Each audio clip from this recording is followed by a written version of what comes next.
grew up in Africa, where rhythm and music is prominent. So it was natural. I played the guitar, I sang songs, I was in a band. And then a friend of mine who was a roadie couldn't make a gig and asked me if I could sub. So all of a sudden I became a roadie, and then I did some monitor engineering, and then I did some live, and ended up transitioning to doing a lot of studio work.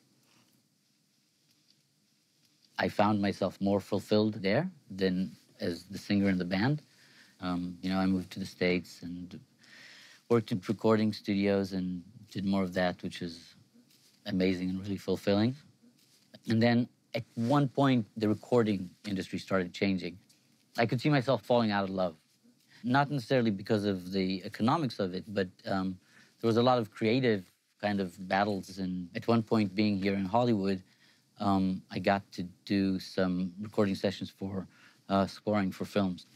And I met some of the music editors and started talking about that world. And then one thing led to another, and had the opportunity to do some sound design, which I had no idea how to do. But someone said, "Can you do it?" And I was like, "Yeah, of course." Had no idea. And I did more and started knowing more of what I'm doing, and that was the journey.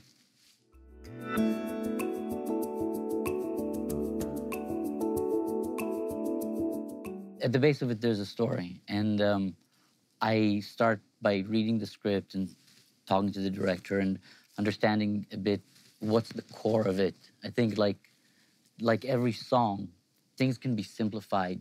If you dig down, it's probably a thought or a couple of thoughts. And I look for that. I look for the core. I look for the motivation. I look for the primal, the intentional, the visceral, the fictional, the emotional, the psychological. I try to distill it to okay, here's what it is. Here's what we want. Like when the lights go up, that's what I want the takeaway to be.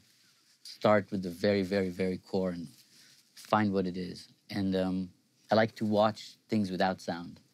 I'll watch it silent, and I'll have a pen and a paper, and I'll be drawing or writing things down as I watch it.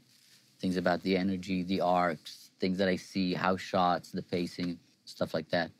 Then I'll put on the sound, and I'll look at my notes, and I'll kind of put together the shape of the story, the choreography. I make a high priority list of sounds that make the most difference. And I start from there. Sometimes it's stuff to go and record. Sometimes it's things to develop in terms of sound design.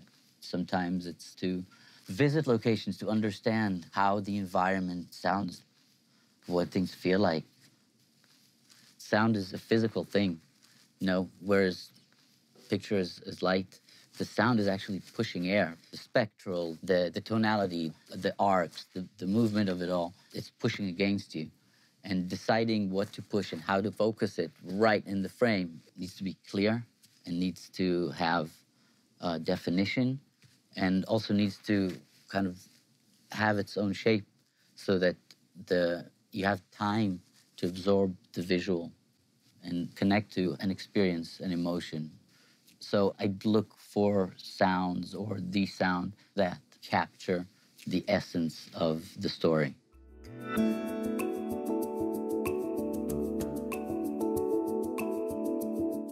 I think life is always moving. And even though we're always focusing on something specific, there's something outside that peripheral that's always in motion, and it's random and it's changing, and over time gives us the universe of any one experience, whether you're sitting alone in a room or whether you're in the middle of a train station.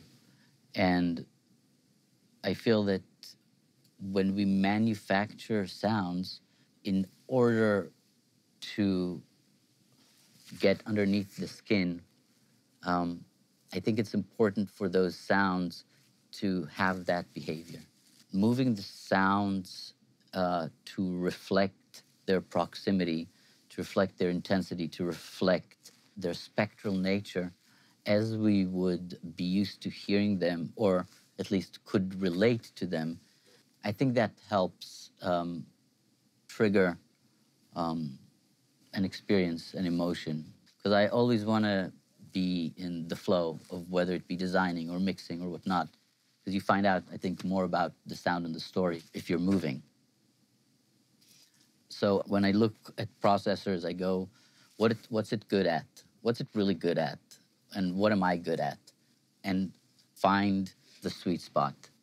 Then having controls that are simple and yet very powerful in terms of changing the choreography of the sound, its movement, is it's indispensable.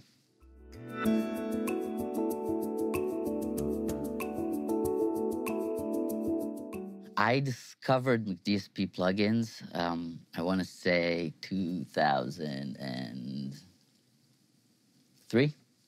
Until then, I had had limited experience in the studio world, but one of my first experiences, I remember I went to studio, and the engineer was like a little green thing, and it's like, okay, dude, what are you doing? Like, you've got like a bunch of distressors, an 1178, then the LA2As. Then he just clicked the mouse and clicked one of the knobs, and it was just like, it had character, and it had grit, and it had a lot of color. From then on, I was just like, okay, cool, I love that. That threshold in analog where you stop being in control of what that machine does, but it stays there in a place that's really sweet, that does something really powerful to the sound, I can get there every time with McDSP. There's a lot of precision, there's a lot of control, but really what I love about McDSP is it's got attitude, I guess is what I'm saying. That's the place in the arsenal for me.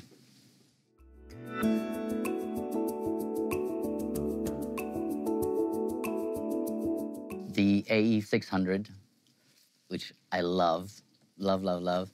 And then the 8000 is great. You've got that original sound of the ML4000, which, you know, whether it be maximizing or just crunching and having control within the bandwidth, just really helps, again, move that tonality around, not just like slamming the compression, but really being able to move the sound. So that's been a lot fun. The EC300, our delay, was amazing. I'm working on a musical, and a lot of it has to do with beats and syncopations and rhythms. So there's tempo maps for everything, and I'm using elastic time, and being able to use the EC with that has created patterns and delays that I didn't expect. I made amazing mistakes that led to unexpected results, and I'd like immediately save the setting. You know, I don't even know how I got there. Doing this musical, I'm using a lot of organic sounds, like, you know, hammering and wood blocks and whatever, whistles, and wanted to kind of sit that back on the street, because a lot of it I wanted to feel very street, and went back to Futzbox again, and I was just like, oh man, that saturation just a little bit, it's great.